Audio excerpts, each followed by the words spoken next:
The herbs and tonics is my elixirs. The yin and yang natural patterns is like script. Arrive standing. Inhale, fingertips to sky, and exhale, forward fold.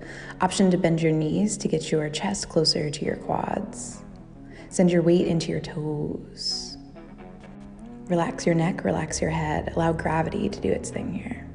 Option to grab opposite elbows and gently sway side to side. The more we send weight into toes, the deeper we'll get into the stretch.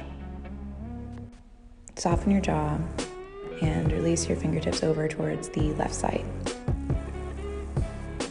and over towards the right side and back to center. Release down onto all fours, tabletop. Inhale, arch your back. Exhale, dome. Inhale, arch. Exhale, dome. Create your cat-cows at your own breath.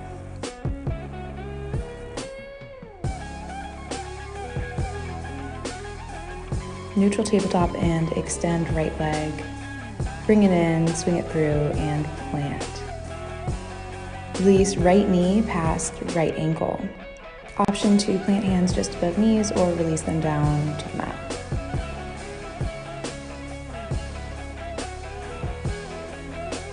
Sink hips forward and down. Send hips back, half splits. Send that right femur bone deep into the right hip socket.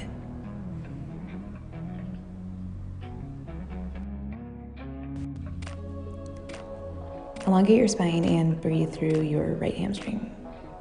On your next breath, hands plant forward and release your right knee behind your right wrist, right ankle in left hip socket.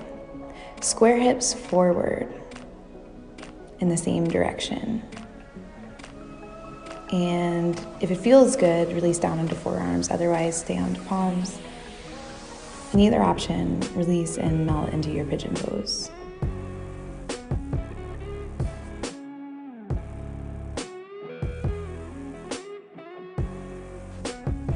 Deep inhale and rise. Send hips, glutes back behind you. You look opposite to me, but left leg still extends, and exhale, fold towards that left leg. Right knee still bent.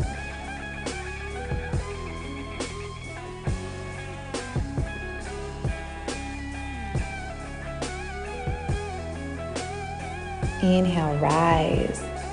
Left hand plants inside of left leg, right arm reaches up and over. The trick here is to lift up and open in that right armpit. Option for gaze to go up towards the sky. Reach, reach, reach. And on your next breath, transition back to a tabletop. Go through a few rounds of cat-cow at your own breath. Inhale for cow, exhale for cat. On your next breath, extend your left leg and bring it through, swing it through, plant. Left knee past left ankle. Option for hands to reach forward or to plant just above that left knee. Either way, hips reach forward and down, long spine. And on your next breath, hips back, half splits. Flex those left toes so that they face towards your shin. Chin tucks in, gaze forward and down. Inhale and exhale, hands plant forward. Left knee plants behind that left wrist. Left ankle inside of right hip socket. Hips face the same direction forward. And if it feels good, option to lower onto your forearms and melt into the earth beneath you. Soften 5% more all across your body, from your jaw all the way down to your quads, your toes. The weight of your body and gravity working together to release you into this posture. Plant into palms, release your hips and your glutes behind you. Inhale, fingertips up to the sky, and exhale, swivel your body over towards your right side and release. Single-legged, reclined forward fold.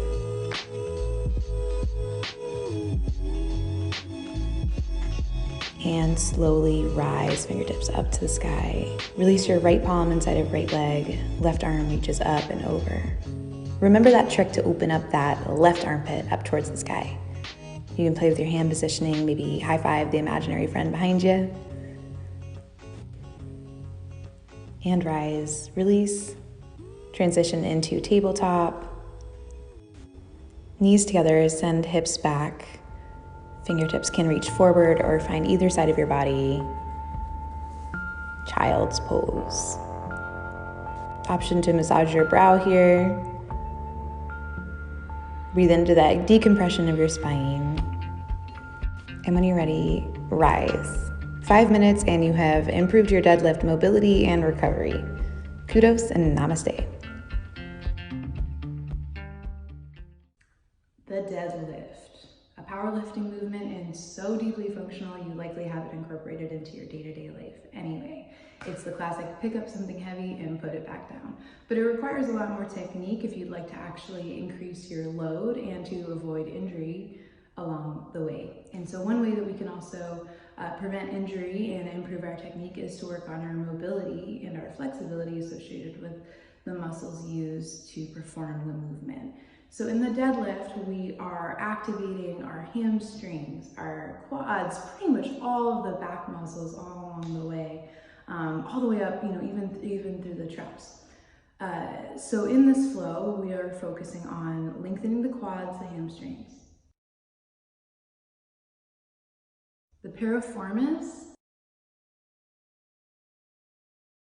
and the QL primarily. It's a great post-deadlift flow. We'd like those things to be activated prior. We'd like to lengthen them after the movement.